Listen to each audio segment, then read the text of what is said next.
going? Hello, yes, we are a go for going. Yay! Episode 6. Yeah, I'm Al. I'm Diz. And today we're going to talk about movies and stuff.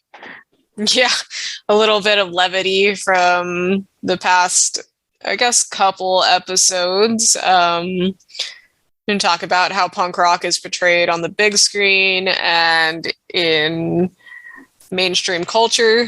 And we had to watch a lot of shitty movies for this episode. We watched some good movies. We did, yeah. And then this episode is special for another reason, because it's the first one we are recording co-located, which means that we're not in the same place. Yeah, it's like being adults or something. I don't buy it. I mean, we basically do this for work every day. It just, feel, I don't know, I have a headset on. I feel like I'm doing something important. Yeah, this headset is better than my work headset. I don't think I've ever used a headset for work. I think I'm always just trying to, like, my face super close to my computer, trying to hear what people are saying to me. Really? I have Skull Candy headphones, and they have like a tiny microphone on them, and but they're earbuds. And we were talking earlier about like how headphones changes like the shape of your face, and just like I feel like I look really weird. Well, it's a good thing that this is an audio medium. Yeah, I wouldn't want my students to see me with my fat face with my yeah, so we're gonna have to get used to that, because the audio quality is better than the tiny microphone Diz was saying, so that's kind of good to know. Yeah, totally. Also, love yourself. Yeah.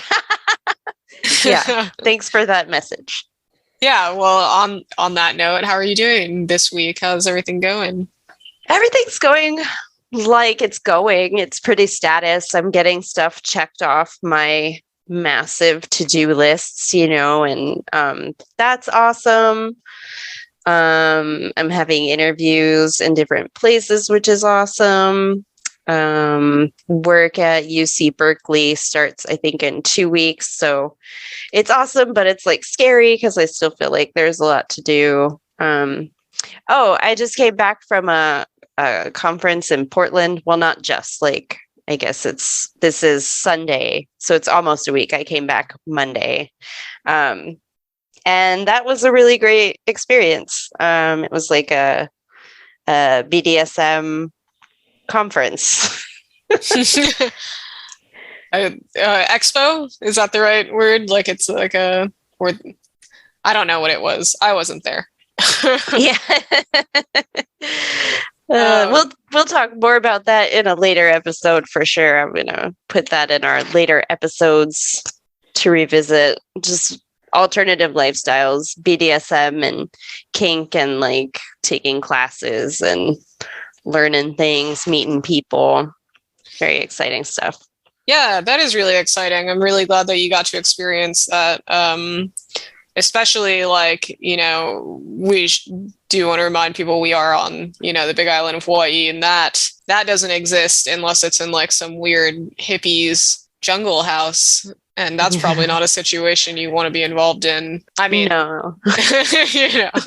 Maybe we'll just call it at no. Like, yeah. Oh yeah, okay, maybe you do. Yeah, I personally do not, but yeah, maybe you as a person out there, dear listener, do. And I have good news for you. If you do, the Big Island's a great place for you. Cool. Yeah, I am. I don't know. Same shit, different day this week. Things are moving along. Just kind of like looking towards what's coming next in life. I've been really getting into the idea of moving like my work more strictly into like environmental focus. Like right now I work with agriculture, which is great. And like that has like elements of conservation and like environmental focus for sure, but it's not my like dream job, so ideally I want to shift my focus more into like working with organizations that work for like specifically for like resilience or like cleanups, you know. But yeah, all in all, doing pretty good this week. Nothing really new to share. That's good. You feel like things are progressing nicely? No big crises, fires, like any. You good? On like a personal level, like no, but like that doesn't really have anything to do with me or anything that I can control, which is the human condition, I feel like. Yeah. I feel like we're in kind of a similar place. Just stuff is moving along. For me, it definitely feels tentatively secure. Like it's like everything right now in the moment is fine. But at any moment it can. Just waiting for that shoe to drop, that other shoe. Yay, adulting. Yeah, exactly. It feels very like blasé adult time. But yeah, let's talk about what else is going on in this time. You want to talk a little bit about New Leaf and what's going on down in your hometown? Yeah, so New Leaf Community Garden is an organization, I believe they're a nonprofit organization in Las Vegas, and they help build tiny homes and community housing for folks who need it. And apparently there's been like an ongoing struggle with I believe it's the county. Let me just double check. City, with the city, that they couldn't use city land for their project. So they bought their own land and then started building their tiny homes community on it. And it recently got demolished. Like their community got illegally demolished, and one of their volunteers got arrested. And they're saying that the sweep is illegal. It sounds pretty illegal. Like if it's their own personal property and there's all these permits and stuff in place to do what they're going to do with it, then demolishing these tiny homes is a terrible thing that Las Vegas did. So that's what I know about it. Yeah. Oh, and that this isn't the first time that it's been demolished. Sorry. Yeah, and I mean, it really sucks too, because like they own the property. These sweeps are ridiculous whenever they're conducted, but especially on private property.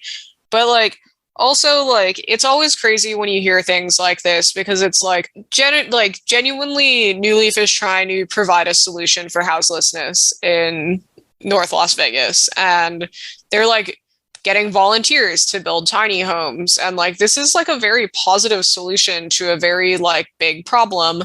And it's insane that the city would just be like, tear that shit down, like who does it benefit? Like literally nobody.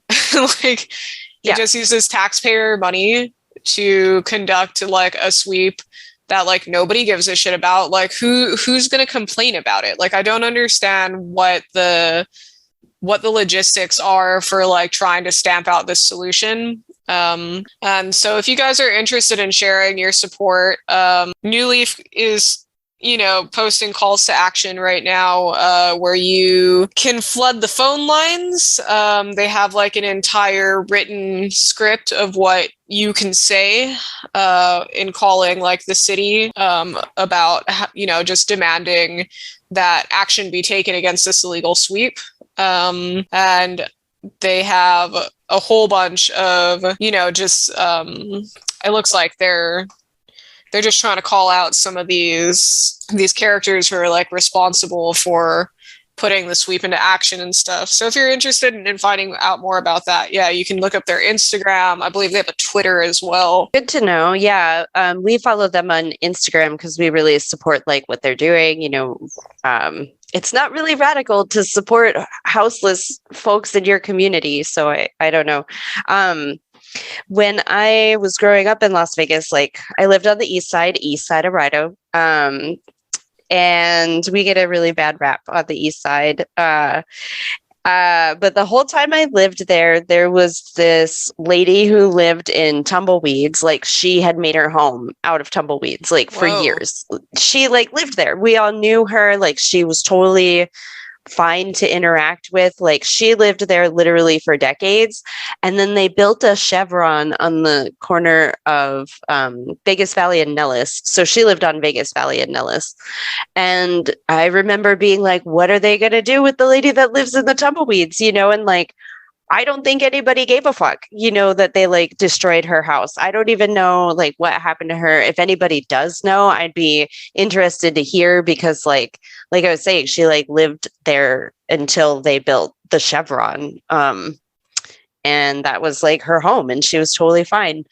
Yeah. That's such a insane thing to like dehumanize somebody so much, as just be like, you know, fuck you, we would like this space now.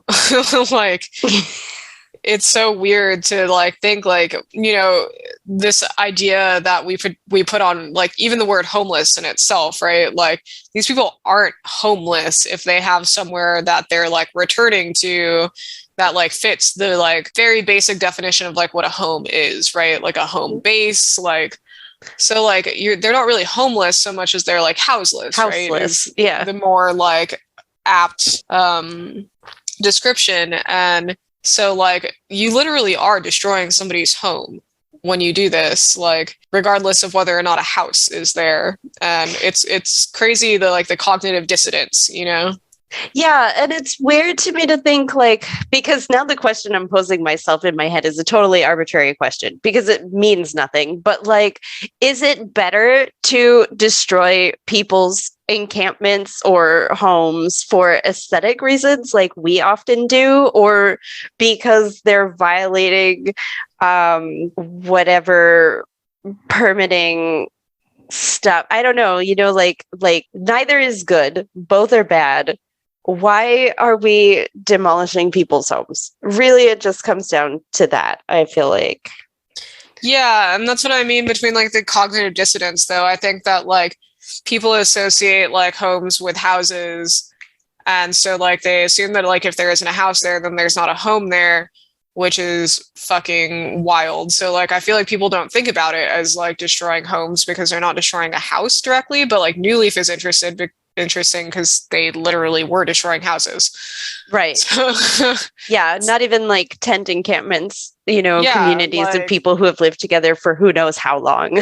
Legitimate tiny houses. But I mean, I don't know where New Leaf is at right now. I know that before this happened, they were planning to have more build days and add more build days to their week. I think they were doing once a week, and they'll be moving to twice a week pending the status on like this whole situation. But if you are in the Las Vegas area and you want to do some good for your fellow man, yeah, hit up New Leaf. And if they are doing their build days, and go out there and give some time to build a house for a houseless person. You know what I mean? Like the units are small and they're a cool team of people doing cool stuff.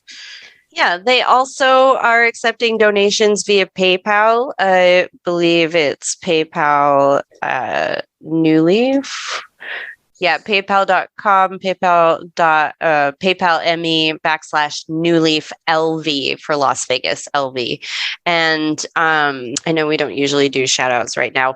One thing that jumped out at me too is what is the difference between what New Leaf is doing and what Habitat for Humanity does? So that's something I would like to revisit later when we do like an update on this project's progress. Well, I think that's actually a really good way to turn into like, you know, today's topic, and like the way that punk gets like that punk rock is portrayed on like the big screen or like in mainstream media, because like I think the difference between New Leaf and Habitat for Humanity is Habitat for Humanity has this reputation about itself where, you know, like they do all these really great things and they're these really great people, whereas New Leaf kind of just seems like a motley crew of people like guerrilla style building houses. And it's like, you know, they're just kids basically. I think like they're kind of like a young organization of people who don't have like, you know,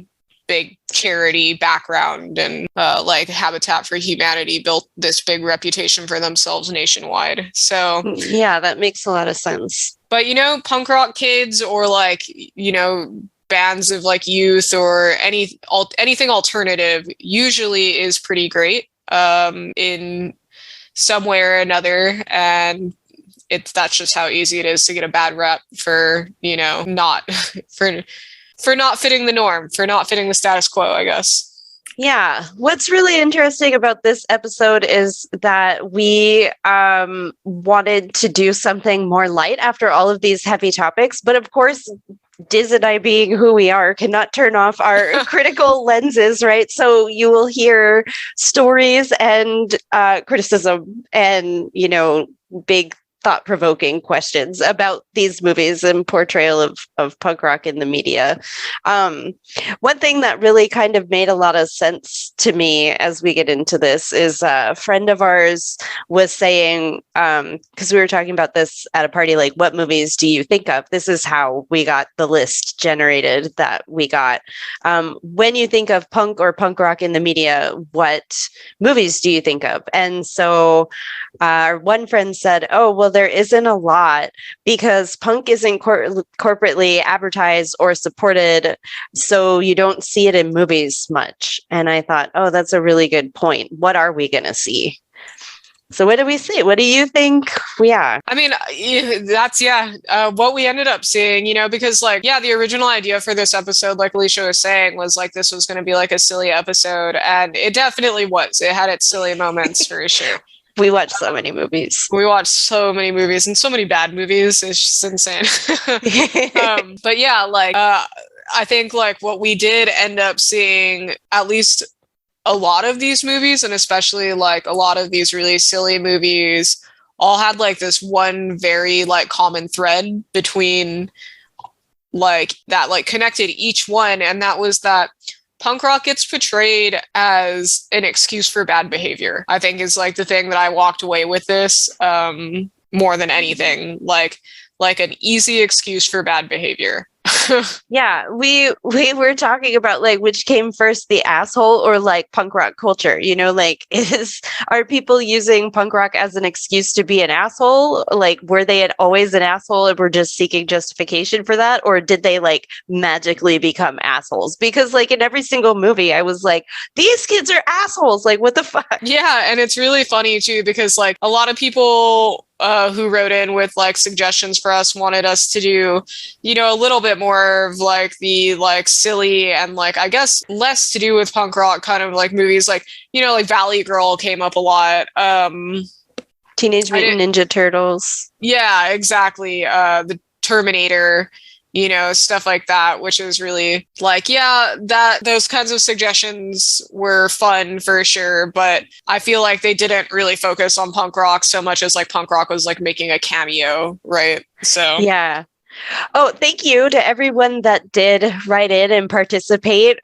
We really enjoyed that and hope to do more of that in the future. Yeah, we definitely will be doing that. And, we love when you guys like have anything to say. So if you guys ever feel like commenting on anything, please do. We love hearing from you.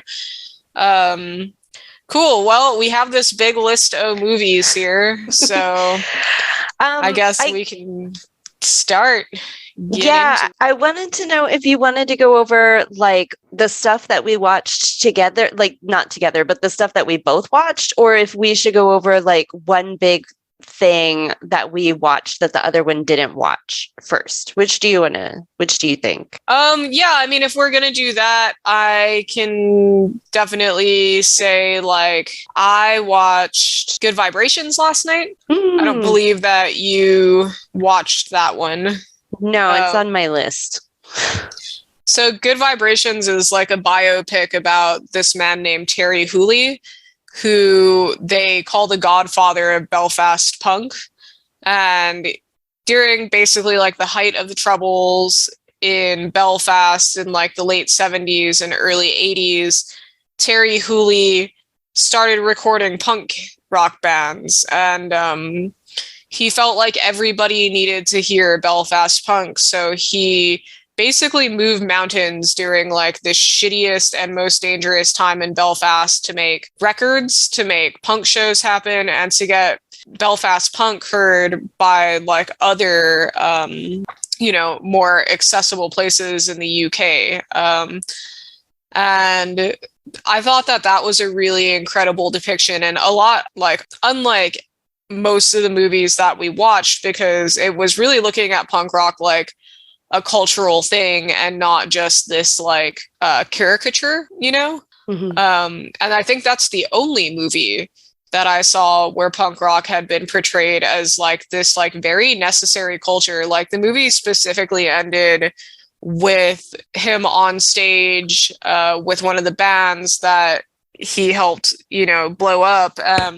They were playing the Ulster Hall, I believe, which is like the biggest venue they ever played. But he was saying, like when it comes to punk rock, like America has like the hairstyles, and I think he said the UK has like, England has like the trousers, like the fashion. And he was like, but Belfast has the reason. What? That's deep. Yeah. And so I was like, oh, this movie kind of kicks ass. And it was, I highly recommend it. Movie's called Good Vibrations. It was directed, I believe, by Lisa Barros de Sa. I think it was 2000. It was released in 2012. And it's just like it was like a really accurate portrayal of punk rock, I thought, as far as like a culture and a community goes, because growing up in Hawaii, that's what punk rock felt like for us. It was kind of this thing that we were building from the ground up, and there was so much community and camaraderie in it. Everybody was working together to make it happen, and that's like what was happening in Belfast. He had like recruited all of these kids, and he would have like giant parties at his record store where all the kids would sit down and fold record jackets for the vinyl, Mm-hmm. and like just really cool stuff like that. I highly recommend it anyway. Once again, it was directed by Lisa Barros de Sa and Glenn Leyburn as well. It's called Good Vibrations, released in 2012. What about you? What'd you watch? One movie that we watched is called Ordinary World. And it's like a comedy starring Billie Joe Armstrong and Selma Blair, and Fred Armisen is in it. And it's about this aging punk who's going to turn 40 and like is having a midlife crisis. And so he took a hiatus from his band when he found out he was going to have a baby. And like this hiatus has lasted like almost 2 decades, and he's like, we're going to get the band back together. Like he goes like, oh my gosh, I have mixed feelings about this. I have more positive feelings about a different movie that I've watched, but it was like a while ago. So I don't feel like it counts. So this we watched specifically for this, and my mister picked it, because he deserves to pick things too. I also forgot Chris Messina is in it, and like he plays the younger brother to Billie Joe Armstrong, but is like more responsible and stuff. And so Billie Joe Armstrong is like having this like midlife crisis, and like for his birthday, like rents the nicest suite in the nicest hotel, and then like invites his old punk rock friends over to like have a party. And like then all these other friends of friends of friends comes, and he like finds out that the band like has been going on without him. And somewhere in there he's supposed to pick up a guitar for his daughter for her like first solo guitar performance at a talent show at her school. And he just comes across as like this hapless like loser without a cause, I guess. And I guess it's supposed to be really endearing and charming because it's portrayed like, oh, everyone forgot his birthday or whatever. And so anyway, so then he finds out the band has been going on without him, because of course it is, you know, like I guess maybe it's only like 10 years or however old his daughter is or whatever. But like, so he finds out he's not in the band anymore and trashes his daughter's guitar, which is like, oh God, what a dick move. Oh my God. Yeah. And he's confronted with like all these choices. Like he runs into an ex-girlfriend and, you know, instead of choosing her, he chose to be a dad, you know, and quit the punk rock lifestyle. And it turns out she's like Joan Jett's manager. I think I don't know if that's Judy Greer. I don't actually know who Judy Greer is, but she's listed as one of like the top billing stars. And I'm not looking at the IMDb, so I don't know if it's her. But so, and then they have a moment where they could like get together and it's like, ooh, more choices, you know, because she's like, he plays a song that he wrote that's inspired by like his kid and his life and stuff, and she's like, I want Joan to really hear that song, like I think she's gonna love it. And but instead, you know, like he chooses to get to his kids like talent show, and then at the resolve of the whole thing is like his birthday is tomorrow. Like, yeah, so he has this whole midlife crisis and he's like, everyone's forgotten about me, like it's my birthday and no one cares. And like it turns out that he had associated his birthday as being on the same day as the talent show, but something was going on, so they moved the talent show to a day before, so his birthday wasn't until the next day. And then like, my God, I know, it's so just like, oh my gosh, this is so bad. It perpetuates so many like shitty things about the aging punk rocker who just longs for their glory days. Also, because you can have both. You can be both. Like you can be old and punk. Also, like it just, punk rock aside, it just sounds fucking self-indulgent as shit. Like, who is that movie even for? You know what I mean? I don't know. I hate Billie Joe Armstrong so much that it's probably a bias. Like, the whole...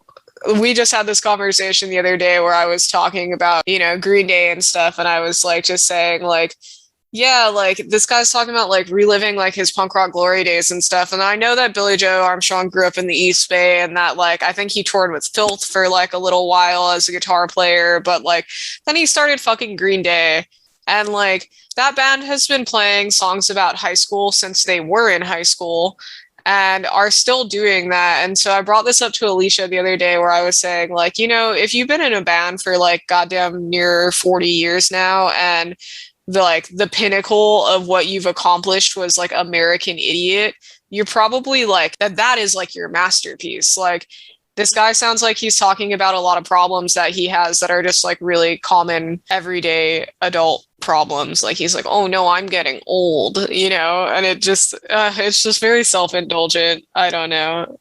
Yeah, like so I'm so biased. Yeah, the movie was definitely the epitome of everything you think about Billie Joe Armstrong. I do have something to say, though, about American Idiot. And that's like, so it's got to be taken in its entirety because it's a musical, like, and it was meant to be performed on stage. So I think from that perspective, like, it's something. I think if you are a Green Day fan, I apologize for talking shit about this dude that you like. But that's a good thing to say. Yeah. But, you know, I also feel like, yeah, regardless of the fact that like it was written as a rock opera or whatever, like I have such a hard time accepting any band who has been playing music for this long and is still writing about how hard it is to be a teenager. They seem like they're living a lot in those days of being a teenager, which doesn't surprise me why Billie Joe Armstrong made a movie like that. You know? Yeah. I mean? Well, what about people who write young adult fiction? Yeah, that is me and those people don't really have a conversation to have. You know, I don't know anybody who writes young adult fiction. I think I'm so defensive about punk rock, you know what I mean? And so like, especially anything to do with pop punk is like bothersome to me. But like, I guess if I was like a super big diehard for young adult fiction and I felt like there was somebody impeding on my young adult fiction, I would be equally as protective of it. But I'm not. I don't know anything about young adult fiction. I'm not a huge young adult fiction fan, but I do know a lot of people that are. There's like so many millions of book series that are volumes and volumes long. So I think that would be something interesting to look at later too, is like, is there a correlation between like pop punk or people who write about, you know, high school in that time and people who write like young adult fiction, or like what are the parallels or similarities or whatever? Because you know, the fandom too, they're into that. They're into reliving high school, or reliving, like, not even reliving, but like seeing fantastical adventures in like high school times, I guess. Yeah, I don't know. So my question for you, I guess, about this movie is like, do you feel like it really had anything to do with punk rock at all? Or was it just kind of like Billie Joe Armstrong, like having problems? Like, because it doesn't even sound like those are like punk rock problems. They just sound like getting old problems. Yeah. Yeah, they definitely were getting old problems. So like the last scene is really sweet, and that's like what my mister really loved. So he takes his, you know, guitar that he played in his punk rock band, and he traded it in on a really, well, it was a Les Paul, but on what was like portrayed to be a very rare guitar. I don't know shit about guitars. It could have been very rare, but it was portrayed to be a very rare guitar for his daughter. And so it was like her taking his dream guitar and like shredding on it and stuff. So no, it mostly was like getting old problems, I feel like. Just like from somebody who used to play punk rock one time. Yeah, definitely. Yeah. Only like they did like a minor tour or whatever, and they had like a 30 city tour planned, and he was like, oh, I can't do it. And so they didn't even find a replacement singer or anything. They just all like did not do the tour. And so like kind of everyone's dreams were shattered dreams, you know, based on that choice, which maybe it was all absolutes back in the day. You know, I don't know. I don't feel like it's all absolutes now. Like, I don't know if anything's ever all been, you know, absolutes. But you know, I mean, I also didn't see the movie, so I actually have no frame of reference for this movie whatsoever, other than like my personal feelings. Would I recommend it? I think that's a question. So if you just want to see a movie about someone aging, if you want to watch Billie Joe, he just looks and is Billie Joe Armstrong. Like it really is, like you can't break out of that. And if you want to see like maybe a snippet or like a caricature of Billie Joe Armstrong's life now, I watched the movie, but I don't know. I wouldn't super recommend it. My mister would recommend it. I think it's his favorite out of everything we watched. Right on. Yeah, you could watch that movie, or you could watch This Is 40, or I think actually he has a cameo in This Is 40 also, so maybe he just likes talking about being old. Or you could watch Funny People, because those all kind of seem like the same movie. But like, yeah, that's cool that he, I guess, made that movie for somebody. I don't know who he made it for, but he made it. Shaggy liked it. He did. Yeah. In the sea of bad punk rock movies, you know, my mister liked this one. That's what matters. Yeah. Where do you want to start on the movies that we watched together? So, I mean, not together, but that we both watched. I think, you know, let's start with SLC Punk, because that's kind of like the quintessential, like, when I think especially people from like our age group think about movies about punk rock, like obviously SLC Punk is like almost the first one on everybody's mind. So yeah, let's start with you. What do you think about SLC Punk? What was your... Well, let me take my jacket off. Hold my rings. Fuck yeah, hold my earrings. SLC Punk is weird caricature of someone who is financially bankrolled to live like a lifestyle aesthetic that I don't believe really resonates with any kind of punk. I think the only thing that's actually punk about it is like it depicts you know, just like everything we're going to talk about, it only depicts like part of the scene, and it only follows like certain people's lives, and other stories could be happening in different parts of people's lives. Again, like there are a couple things I thought were accurate, you know, like back in the 80s, people did like OD on acid by getting like wet and sweating, and shit would just absorb into their skins. Or at least that was like a big urban myth, you know, it still was perpetuated in the 90s. So that I could see as accurate. I think the big thing that comes up for me and why I don't like SLC punk so much is like, so people would be like, oh, have you seen it? And I'm like, no, I kind of like lived it. And so I didn't see it until SLC Punk 2 came out, I think in like 2016 or something, was the first time I saw SLC Punk. Again, Matthew Lillard's character operates in black and white. You know, like it's either be punk or be a lawyer. And, you know, even though he tries to come to the realization at the end of the movie that you can do more damage in the system, I think the hard part is that he's still focused on damage. Like, maybe that's the difference between being punk in the 80s and being punk in the 90s, is that we didn't focus so much on how much damage we could cause as opposed to like how much change we can affect.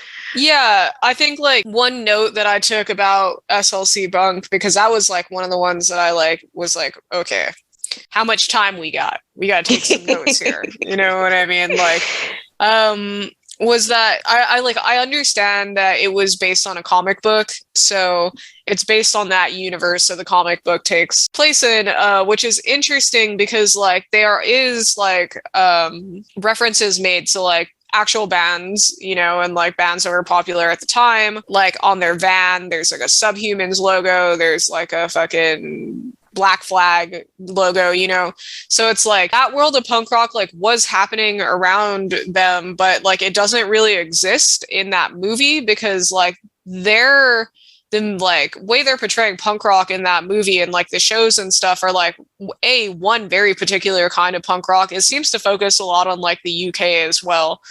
It's like American hardcore wasn't happening in that universe, you know what I mean? And like even though like, and they were in Salt Lake, so like West Coast punk would have been like accessible for them, you know what I mean? Yeah. Like there was so much positivity in West Coast hardcore. I mean, there was also like a bunch of dumb get drunk music too, but like, you know, their Youth Brigade was really big in that time with like the Better Youth organization, but they really portray punk rock like it was just this weird idea of like whatever the fuck he's always talking about, anarchy. His rants are so terrible. Like, oh my god, I had to turn on the subtitles to like follow what the fuck he was talking about. And I understand that they use that as like a device to say that like, look what a good lawyer he's gonna be. But like, yeah, fuck, it was like Trumpian, you know? Like, I feel like he just kept talking until everybody thought he was smart or he was right or something. And I guess, like I said, I understand that was like the device that they were framing, but like, God, it was just insufferable to listen to. I forgot how insufferable that movie was. Yeah, it's pretty rough. So West Coast bands that were around in the 70s are... That was 85, by the way. Okay, SLC so... Punk.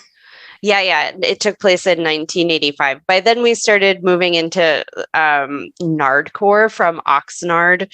But before that, we still had like the Offs, the Dead Kennedys, the Nuns, the Avengers, the Mutants, and the Dickies. So they were still around and playing at the time that the movie took place. And then we got all the bands coming out of Oxnard. I don't know too much about them. But yeah, I mean, there were so many bands at that point that they just act like, you know, basically didn't exist. Sorry, Go I was just gonna say their portrayal of Americans was really weird. Like when you talk about like black and white for like Matthew Lillard's character, like it really like portrayed it as like you're like a punker, you're like a redneck, like right in Salt Lake. Yeah. which is like, I didn't grow up in Salt Lake, but I'm pretty sure those weren't the only two people there. So it was pretty, they drew those parallels pretty hard, is all I'm saying. Sorry, I didn't mean to cut you off. What were you saying? No, that's fine. That actually, so Diz and I were talking about a couple of threads that are like emergent throughout. And so she just brought up that there's always like she brought up the Rednecks, which is an SLC punk, like the rival. And so like, there's always like a rival, like gang or a rival, like culture. And like growing up punk rock, like I didn't really experience that kind of rivalry, but it's portrayed in all the movies that there is like, oh, those are our ultimate rivals. Like we don't like them and they don't like us. And there's no reason. And we just beat each other up. And it's like, okay, this is weird. Like, and so, but my thought before that was, can we talk about how nicely they were dressed and how like beautiful their spray painted apartment was, and how in contrast, like, so they're trying to live like a crust punk, gutter punk lifestyle. But the movie that shows that better is Suburbia. Yeah, absolutely. I mean, you know, Suburbia was made by Penelope Spheeris, and Penelope Spheeris like made like the decline of Western civilization and stuff. Like she actually had like an understanding of the punk rock scene. I feel like whoever James Merindino, by the way, SLC Punk was directed by James Merindino and released in 1998. But this guy, James Merindino, I don't know what his history with, you know, the punk rock scene actually is, but it's definitely coming off like it's made by somebody who doesn't really have any experience with it. And like I said, that like it is important to remember the SLC Punk, that it was based on somebody's like comic book. But like, yeah, it was just a failure of like a portrayal. That was definitely the hardest thing that it was like for me about SLC Punk to like to get over, was like they were like, oh, we're just anarchists and fuck everything. And it's like, okay, well, no, you're not an anarchist at all. Like I don't, it's just, you're just a shitty human. Like I don't really, the nihilism that like they were coming like at everybody with, where they're just like destroy everything, blah, blah, blah. Like it was so counter to how they were actually living their lives. And I know that is like that ends up being like the whole focus of the movie. But like even the justification for them like being college graduates, like the hypocrisy of it was really weird. Like they make it like he's so committed to like his like destruction ethos, but in the beginning, but like he never really was. No. He's like a college graduate who's like a rich kid who like, you know, and yeah, their fashion is insane. Like, I have to be honest, the first time I saw the movie, I didn't even register what year it took place, because they were dressed like it was the 90s. I just figured it was reflective of the time that they, you know, that it came out in, instead of like some other moment in time. That is exactly what my partner said. He was like, no part of me has ever realized that this was 1985. And I was like, yeah, I mean, other than the fact that they slap Reagan's face all over everything throughout that movie and never shut the fuck up about Ronald Reagan, like, yeah, you would never know. I think he mentions that it's 1985 like once in the beginning of the movie to like set the stage. So yeah, it's definitely, it wasn't a well-made movie. And it definitely is an insufferable movie. But yeah, I guess this is a good place to start talking about Suburbia, because Suburbia, I mean, obviously it has its problems. It has its problems. It was at the top of the list when we first had this discussion about making this episode, because Suburbia is one of the movies that I grew up with as far as like punk rock goes. And it's also one of the ones we had recommended to us most from like people reaching out. So let's talk about Suburbia. All right. I'm like, where do you want to start? I feel like, okay, there's two places. One, there's kind of like an accuracy in the depiction of like, I mean, it's a bad film. The acting is bad. The plot choices are not the best plot choices. Yeah. But what it does well is kind of showing like squatter lifestyle. Like, I feel it does okay at that, except for I know people who have been squatters and they're cleaner. Yeah, I mean, so Suburbia is an interesting movie in terms of like punk rock, because they're definitely like punk rock kids, like, because as I mentioned, by the way, I should mention Suburbia was directed by Penelope Spheeris and released in 1984 for anybody who hasn't seen it and would like to. And it's available on Amazon Prime. Yeah, and fuck, pretty much anywhere. I'm pretty sure you can watch it on YouTube. The thing about Suburbia that's really interesting is like punk is kind of like a plot device in that movie that could have been anything. You know, like they're troubled kids who are into punk rock and they go to punk shows like a couple times, like 3 times throughout the movies, I think. The interesting thing about them is that it doesn't seem like they really needed to like be punk kids particularly, you know, like it seems like they could have really been any kids and been in that same situation. And like it was weird, like other than like the shows they were going to, like there was nothing particular about the way that like that made these kids punks except the way that they dressed, right? Yeah. Yeah. They didn't really have like an agenda or like an ethos. They were just kind of like reject kids who were like dressing funny, and it was the 80s, so punk rock. Yeah, there's a scene that you and I talked about that is distinctly not punk in the way that it was portrayed.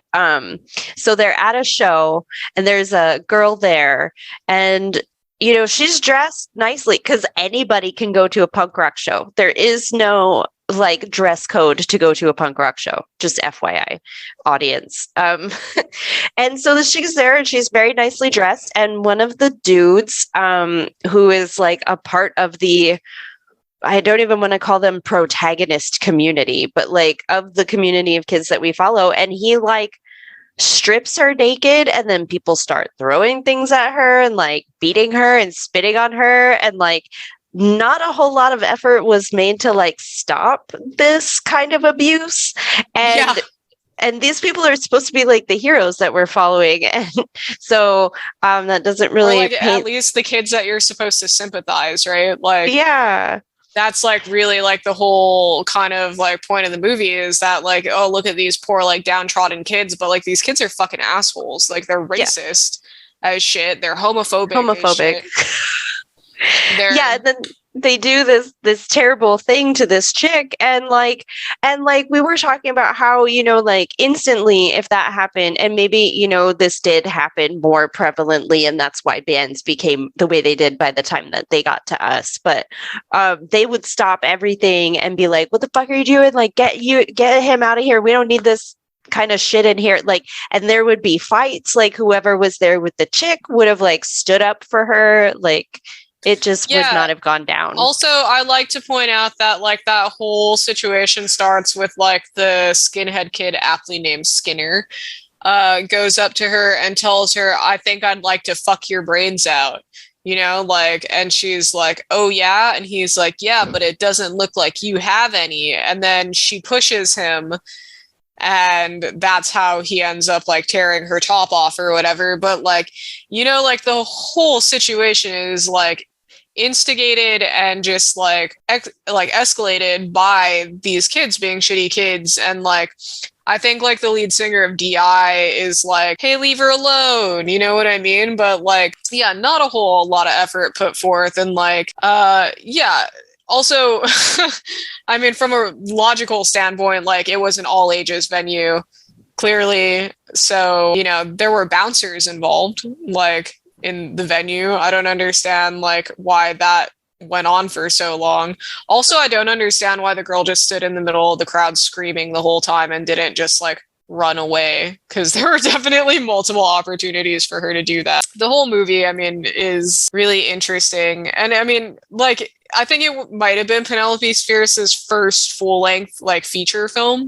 So obviously, you know, it's not a fantastic movie, but the depiction of punk was really troublesome, you know? Yeah. And like I said, I feel like punk was like a plot device, so it could have been like if they had been you know, into any other style of music, and the same characters, like they would have made any style of music or like counterculture they were a part of look terrible. It just happened to be punk. But yeah, there was really nothing. There was really like, yeah, it just seemed like punk was an excuse for bad behavior, like what we were saying earlier for that movie, than more than anything else. Like, and nobody learned anything, I feel like. No, there was no learning or growing happening by the end of that movie. Yeah, like the little boy dies, spoiler alert to anybody listening, and then that's pretty much it. Like, you know, like it has such a dead end of a movie, and it's like, what? So like, what is the takeaway from that movie? Like, is it that like we fucked our kids up? You know, like that, like the generation that came before them, like fuck their kids up? Is it that punk rock makes bad kids? Is it that, you know what I mean? Like, what? I don't understand what the lesson to be learned from the movie was. Yeah, I think that's a good question. I don't know. I think, yeah, and then like, you know, this is what happens to innocence and self-indulgent behavior or something. I don't know.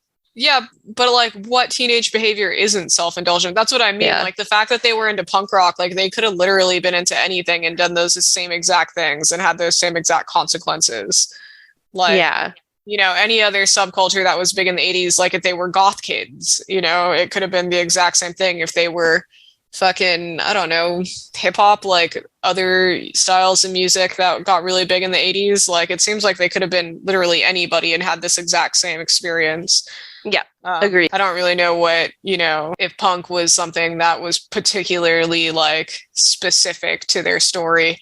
I was gonna say I didn't think so. I again feel like it could be anywhere. But Lords of Dogtown was like really specific. I mean, like even though to me I didn't really think of it as a punk movie, like because of who it talks about and the time that it like describes, like I guess it's punk. To me, it's more skater culture, but like, is that what did you want to talk about Lords of Dogtown, or do you want to talk about a different movie? Yeah, I actually think that Lords of Dogtown is a good place to like jump to from here. Cause like, so that like, it's kind of hard to separate punk rock culture from skateboarding culture, especially in America, because they were so synonymous, you know?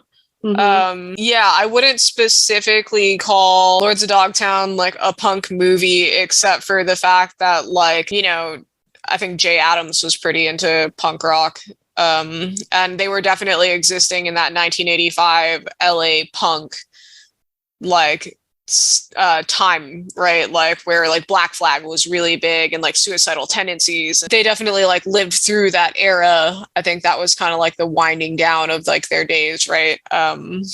Yeah, I think what's interesting about Lords of Dogtown is that like so many of these movies, like what you have being portrayed is like youth, right? Like, which is like you're experiencing somebody's like young, dumb days of like being into punk rock. And I feel like so many of these movies have that common thread as well, where like you're watching like captive moments of like somebody's like learning experience of being like a shitty youth, right? Yeah. And like Lords of Dogtown is definitely that story as well. Like, even though it's a biopic, you know, about like these very famous skateboarders, Tony Alva, Stacy Peralta, Jay Adams, like it's kind of just like Suburbia, like where it's like the culture and like subcultures of the time are kind of irrelevant to like these kids, right? Like skateboarding, I guess if you're going to call that like the subculture, like was everything and like shapes the entire story. But like still what you're seeing is that same thing. You're seeing like the adversity that they faced as like young, dumb kids. Yeah, I agree. We had talked about how youth is the tie and it's just about being young. And the only movie that, well, there's a couple of movies we watched with like older people in it. I feel like Dudes was, and then definitely Ordinary World. But Ordinary World falls into that trope of like being an aging punk who longs for that youth like spirit or whatever. One thing about Lords of Dogtown and then a couple other movies that we watched is that like I did like if people really skated like that I do understand how skateboarding was such a menace to like society, because they're just like skating down the street, hitching rides on cars, like jumping on people's cars, doing ollies over hoods of cars, or like sliding and then like jumping back on their board. Like, why would people do that? Like, I don't understand if that was actually a thing that happened in the 80s, but by the time the 90s came around, people were not randomly hitching rides on a skateboard on someone's like tailgate or whatever. I mean, I would disagree with that. I think that was definitely still happening. But you know, I feel like, you know, like we were saying, like I think that this is just like, that's like, punk rock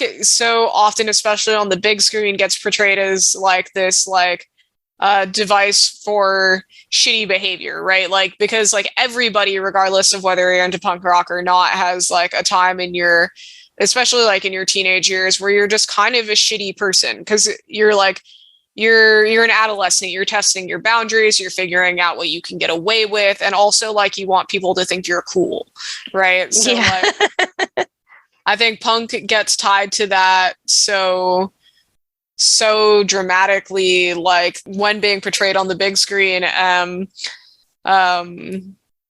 because it is such a good example of that like wild spirit that you have as a teenager. And you know, I mean, like that's really where the music came from in the first place, so it makes sense. Like you know, like when you think about like different like songs of the time, like to go back to Good Vibrations, you know, like the kids that he was like recruiting into like, or like, you know, I guess taking under his wing when he was like recording these punk albums and stuff, like they were all very much like kids, like teenagers who were like into this like very like Ramones kind of like punk rock, where it was like a lot of like I Want to Hold Your Hand kind of like Beatles punk rock at that time, you know. Still it was like you know, it's just really funny because all of these movies kind of make it seem like punk is this thing that exists when you're young, and then it goes away when you're old, and then you miss it when you're old. Yeah, that's basically the narrative in all the movies. And like, oh, don't you want to be young forever? Like, I feel like there's a little bit of that too. Like, definitely trying to hit nostalgia vibes for some reason. So 1985 was a really interesting period. A lot of movies that we watched took place in that sweet 1985 spot between like old school and new school punk rock, where like big bands like Black Flag and the Dead Kennedys like broke up and started doing other side projects, and like Agent Orange was still around. And then like in the late 80s there was the emergence of like all the new school bands like Lagwagon, Pennywise, Jughead's Revenge, The Offspring. Like all these bands came out like in like the mid to late 80s, and like so even in this where they have all this great stuff to choose from, they make these very like these choices to really perpetuate this one specific narrative of like youth and what is it about being young, and that you have to be punk before you die, or you have to be punk before you age, or there's no punk after. Well, and that's like the really interesting about like Penelope Spheeris, right? So she makes Suburbia in 1984, and it's like this very like, it almost seems like a cautionary tale against like, I don't know if it's like against Suburbia. I don't know if it's against punk rock, but it's a cautionary tale for sure. So like then she turns around in 1987, makes Dudes, right? And yeah. So, like, for anyone who hasn't seen Dudes, Penelope Spheeris released Dudes in 1987, and it's the most bizarre turn from fucking Suburbia. I had never heard of this movie. Like, I grew up with Suburbia, but like had never heard of this movie. Found it on Amazon Prime, and holy shit, everybody. Like, it's the weirdest, most bizarre, like most problematic. Like when I say problematic, I mean like distressingly Racist. problematic. Yeah, like racist, like but like also just silly movie. Like it's a complete 180 from Suburbia, like an entire just like what the fuck, like Suburbia and then dudes, like bizarre. Especially because it's like the decline of Western civilization, Suburbia, and then dudes, like, but dudes was basically like Penelope Spheeris decided that she wanted to make a spaghetti western, it seems like, with punk rockers. For anybody who has not seen the movie, it stars John Cryer, like Two and a Half Men John Cryer, as like he must be like 19 in this movie. It might be his first film. Don't quote me on that. I'm not a John Cryer expert. But and Flea is also in it for like the first 15 minutes? Yeah, first maybe 20 minutes of the movie. And they have like this other friend, I think his name is John Roebuck or Mike Roebuck. I'm not really sure. He's not really a big name actor, but he has like a big mohawk. He's like a really big stereotype for punk rock throughout the movie. Anyway, they are from Manhattan. Do you remember how they fucked up in Manhattan that made them want to leave? Oh, did that happen at the diner? Yeah, something. I don't remember what happened. They got in a fight, maybe, or yeah, and they're like, "Let's just get out of here. I got $1,000 from my lawsuit because Flea got settlement money. Something happened to his leg." Oh, okay, yeah, sure. So, and they're like, "Let's get out of this place. I'm so over this city. There's got to be a better life out west." Right. So basically, they go driving across the country in a Volkswagen Bug, and they are somewhere in Arizona, clearly somewhere in like Arizona, American Southwest, real shit, kind of like John Cryer is having an existential crisis and feels like he needs purpose in his life. Leaving, the lead singer of Fear, ends up attacking them one night while they're camping in the desert. He's like a bad biker guy, and he ends up shooting Flea in like the head or something. Yeah, so they shoot Flea in the desert, and then John Cryer and this other guy have to go and chase down Leaving because it's become like John Cryer's like revenge. Purpose. Yeah. Like along this journey, so I want to preface this with the fact that John Cryer, while having an existential moment looking out over the desert, sees like a mirage of a cowboy riding through the desert, which I guess is supposed to be like his big moment of being like, me, I'm a cowboy. Which is really bizarre.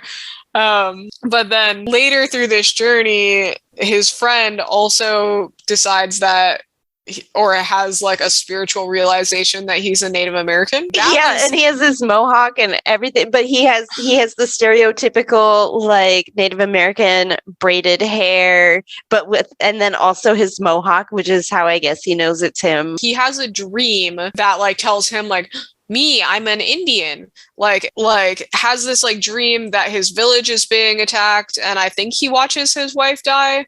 I guess they never actually like clarify that, but like he wakes up and just decides that he's a Native American. He like grabs like a Native American like bow and arrow from like out of this lady's house and just goes running into like the forest, which was a really weird scene. And then the next scene that we see him in, him and John Cryer are sitting in the car together, and John Cryer looks over at him and is like, "What is with you?" And he literally goes, "I fine." And then John, I do want to go for your reaction. I was just going to say, like, I just was just like, oh shit. Like, this is so bad. Like, it's bad on like a cinematic level, but it's like really bad on like a like problematic level. What were you gonna say? Well, John Cryer was quick to be like, okay, like, you can't talk like that, Biscuit. Your name is Biscuit. Like, and so Biscuit did kind of come out of it, but he still, believes himself to be Native American. And I don't remember if he actually did in real life participate in like tribal practices after that, or if that was just in the movie. I mean, in his dream. Yeah, I don't know. The brown face he had on in his dream was really upsetting. That's really the only thing I could focus on. No, yeah, I'm like, not funny, but funny. I mean, yeah. The 80s were a really interesting time of like campy racism. Like, oh fuck, let's talk. On that note, let's talk about Gleaming the Cube, right? Holy shit. So Christian Slater, I would like to take the lead on this. Christian Slater's family adopts a Vietnamese kid when they're like, in their early childhood. And so they've grown up together. They're now teenagers. One is in high school. It's unclear if they're both in high school and just like one is going to graduate, or if one is about to graduate. Whatever it is, they're in their teens by this point. They've developed a bond. They are brothers. But there is this problematic spoilers. So the Vietnamese kid finds out some stuff because he's good at math. And he gets murdered, or what we in our house lovingly call muck ducked. And so he gets murdered, and then the whole movie is about Christian Slater trying to find the people who killed his brother and what his brother knew and like why this was happening in the process. So you have like, the white versus the, we have a lot of Orientalism going on. One thing that I do like though about this movie is that at the brother's funeral, at Vinny's funeral, they do adhere to what I could only imagine are Vietnamese customs. I don't know anything about Vietnamese culture, Vietnamese death rites, burial rites, nothing like that. But I can assume, that they are adhering to those customs, which is something usually when white folks adopt, Asian or particularly Chinese and Korean babies, they try to erase that culture from their memory and like only raise them in white culture. And so like, I don't know if it's accurate, but at least they gave that. Okay, so I want to talk about that same exact thing, because every fucking time this Vietnamese boy came on the screen, they had bamboo flutes playing, which I was just like, what the fuck? Or like when him and Christian Slater share a room, and Christian Slater's whole side of the room is like very like, oh, there's Cramps posters everywhere and like Dead Kennedys and like all these cool punk rock like paraphernalia, skateboard and stuff. And then on his side of the room, his bedspread is like an Asian crest. And I was like, okay, we get it. He's Asian. And then it like moves more into like, yeah, then they have him go to work, and he goes to work in like, a little Vietnamese video store. Yeah. And then he's like doing his work, and he sits down, and he's like really good at computers, and he's really good at math, all the while with like these bamboo flutes playing. And you're just like, holy shit. Like, oh my God, we get it. He's so Asian, and you guys are just shoving it down our throats. Like as if we weren't going to be able to figure out that he was Vietnamese if they didn't constantly remind us. And so like, as somebody who is half Asian, I was like, this feels weird. Like, like, I don't know about like the bamboo flutes every time. Like the 80s have had like this campy racism that like, yeah, it's very silly, because I mean, come on, math and bamboo flutes, like, whoa, bro. But like, I mean, you can tell it wasn't meant to be harmful, even though it's extremely problematic. And I feel like that was kind of like the same thing that was going on in Dudes, where it was like, yeah, it's meant to be like silly and it's problematic, but like it's not mean-spirited, I guess. Yeah, it's made out of ignorance. These are choices made out of ignorance. Like, this is totally fine. And I think it's like pretty easy to like sit here and laugh about it just because it's so over the top. But like, yeah, it definitely like was a theme throughout these movies, especially ones made in the 80s, where it was like, boy, they sure had a lot of campy racism in them. Yeah, did Thrashin have any campy racism? No, but Thrashin was just about white kids, so there wasn't really room for it. Like, I love Thrashin. Oh, by the way, before we move on from it, Gleaming the Cube was directed by Graeme Clifford and released in 1989. Yeah, and it's a foundational like skateboarding movie. Tony Hawk is in it, and Stacy Peralta, yeah, and yeah. So again, it tries to focus on skating as a subculture. Yeah. So I love I love the connection between skateboarding culture and punk rock culture. You know, just like, because California also had like a really big surf culture that was tied to punk rock culture as well. But like, you know, extreme sports and punk rock, I guess, go well together because they're both intense. But Thrashin is just such a silly movie for anybody who hasn't seen it. It's essentially the Karate Kid, you know, like it's that same exact 1980s storyline of like, new kid comes to town and he's really good at what he does. And the new kid is Josh Brolin. New kid is Josh Brolin. I don't know if it was his first movie, but it's definitely one of his first movies. But you know, he rolls into town and the guy who's currently the best at that thing in town does not like that the new kid's good at it too. And so then there's a problem and stuff.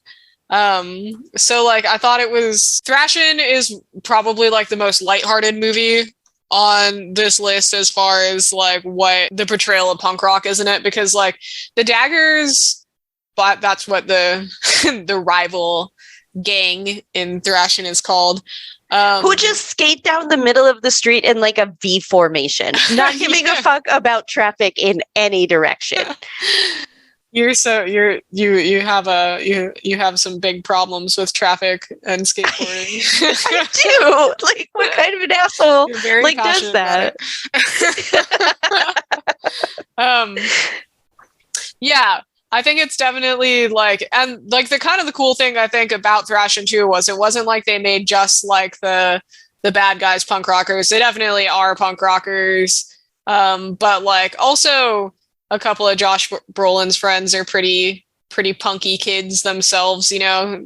But yeah, the Daggers are not shitty because they're punk rockers.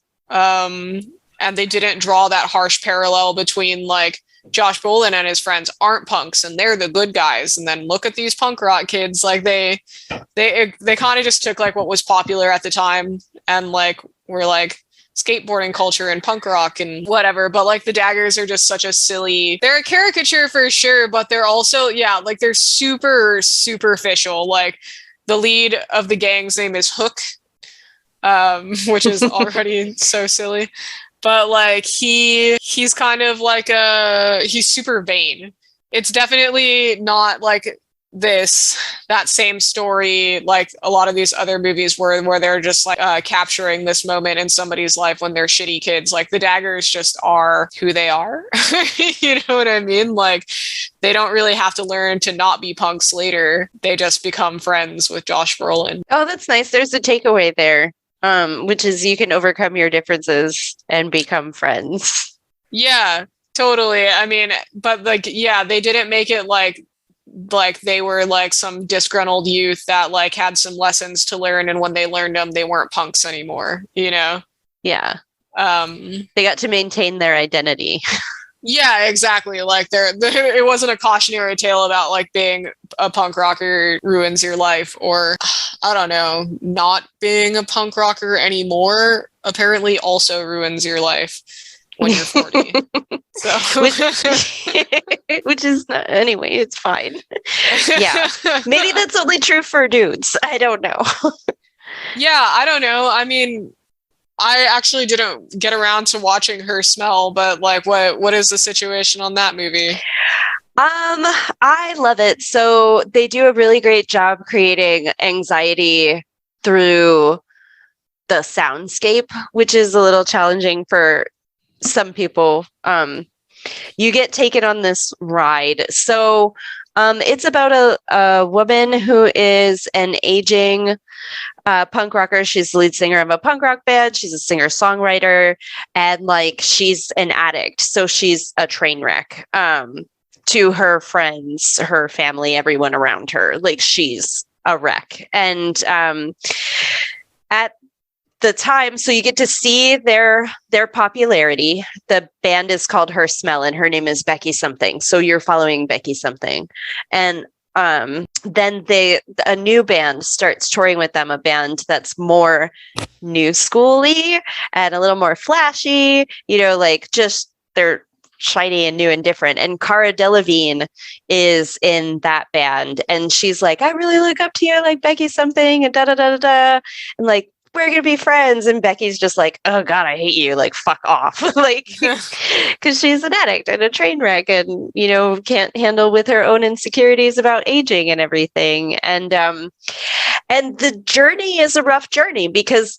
mostly instead of like punk is integral to who these women are. So I like it for a lot of reasons. When they're women, in the punk scene, and it's following like their journey pretty much exclusively. But you're watching the journey of an addict, and you know, so it gets better. I mean, it gets worse before it gets better.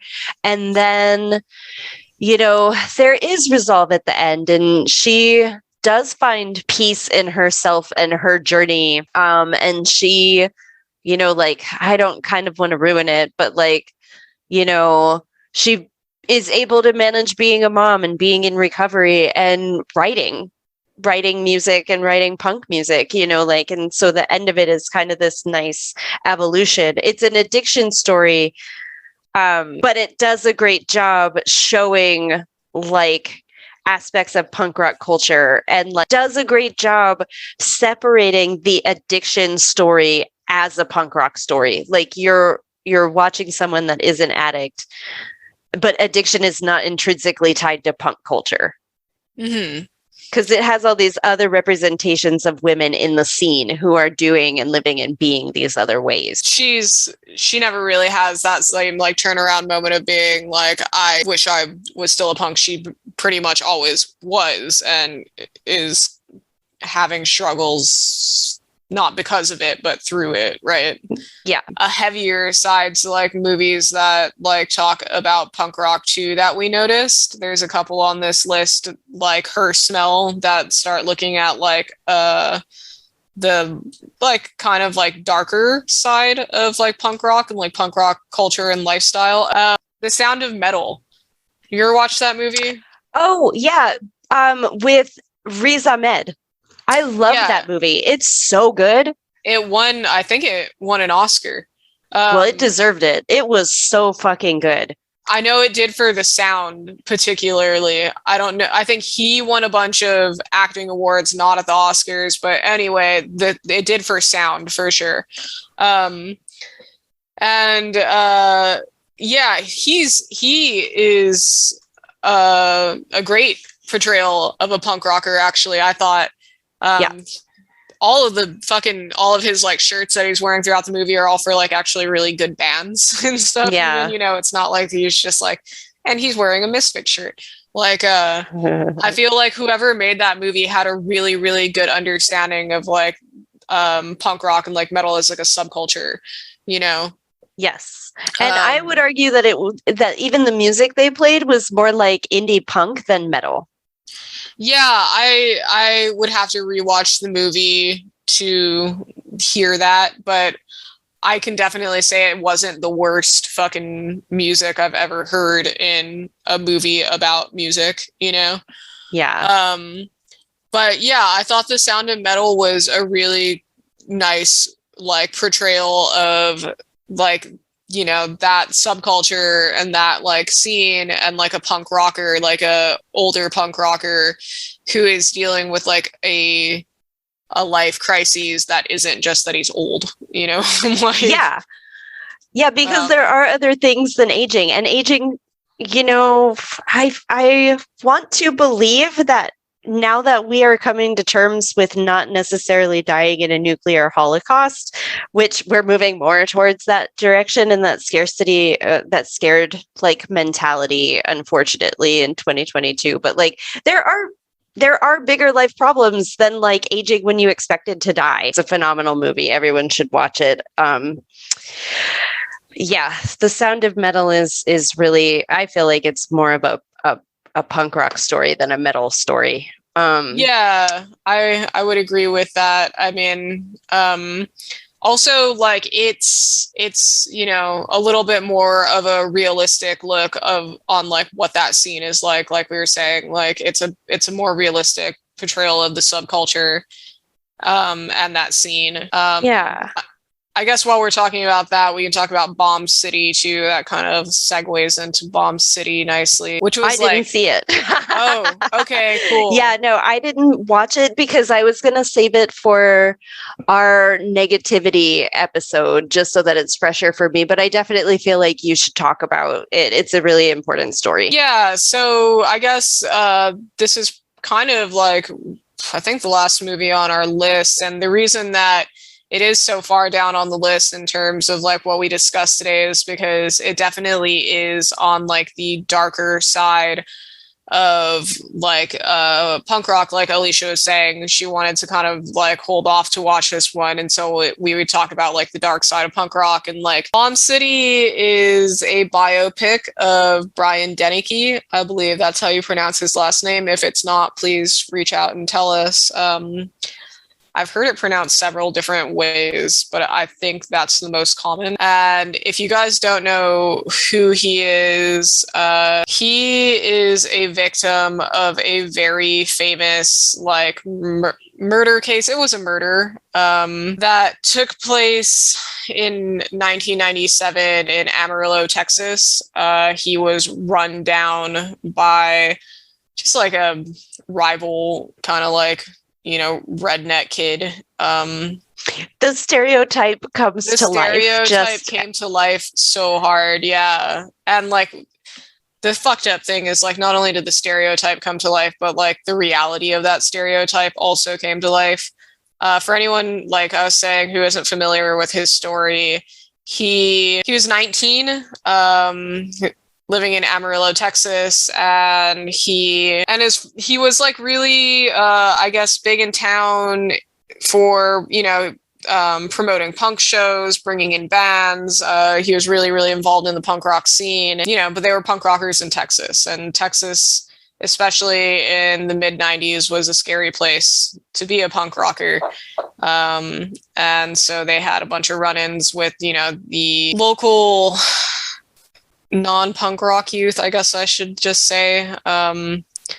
And he actually ended up being killed by a 17-year-old named Dustin Camp. But like the fucked up thing was like, not only did this like tale as old as time kind of story happen, but what the kid ended up being charged with was voluntary vehicular manslaughter, and he didn't even go to jail. He just got 10 years probation and a $10,000 fine, which was later dropped in 2001, I believe. So he didn't even actually have to pay. He did end up serving time in prison later for a bunch of like parole violations and stuff. So obviously his life kind of went ne'er-do-well from there. But you know, because he was a young, white, promising kid in Texas, the judge saw fit not to charge him with what was very, very clearly a murder, you know? Yeah. Even the passengers in his car, when he ran Brian Dennehy down, testified against him and said that, you know, it was intentional. They witnessed it firsthand, and that still wasn't enough to convince the judge that it was a murder. So anyway, Bomb City is that story portrayed, and it is heavy. and it moves really slowly, but you know, I mean, that this is definitely something we will touch on in like the dark side of like punk rock episode that we will be recording. If you are interested in, you know, seeing this story portrayed, I don't recommend it if you're not trying to watch a movie that makes you feel frustration on so many levels. Just because it is really heavy and the whole situation seems avoidable on both sides. So it's like, it's frustrating. And then the outcome sounds frustrating. The case, Wikipedia, whatever, wherever you want to find it, it's all over the internet. You can watch the movie, but like, just be prepared to be frustrated. It's very sad. It's very frustrating. And like, you know, more than anything, like, I think it was the most heartbreaking thing for me was his family in that situation, you know, like just how bad you feel for the family when it's, you know, when it's just so clear that justice is not being served because your son dressed differently. But yeah, so yeah, all in all, I mean, I think that's like anything else you want to talk about? I just want to try to wrap it all up. I mean, like, there's a show called We Are Lady Parts that's about a female Muslim punk rock band, and it's a comedy, and it's amazing. It only has 6 episodes right now, but I want more. I think the most important thing then is to talk a little bit about like what the takeaways are, which is the depiction of punk rock, like we were saying, is generally negative.